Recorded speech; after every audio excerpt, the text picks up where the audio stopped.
When it comes to public schools, Governor Hobbs is proposing $275 million in new investments. But the most controversial proposal, she wants to kill last year's universal school voucher expansion that then Governor Doug Ducey signed into law.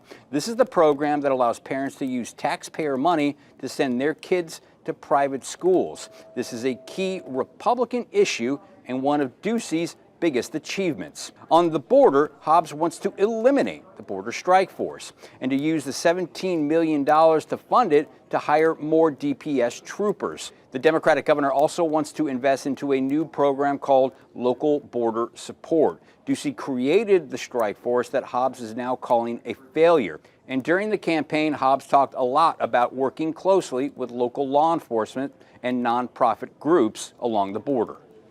It's highly unlikely that Governor Hobbs will get everything she wants out of this budget proposal. Already, the Republican Speaker of the State House, Ben Toma, is saying that this proposal is dead on arrival. In the newsroom, Dennis Welch, Arizona's Family.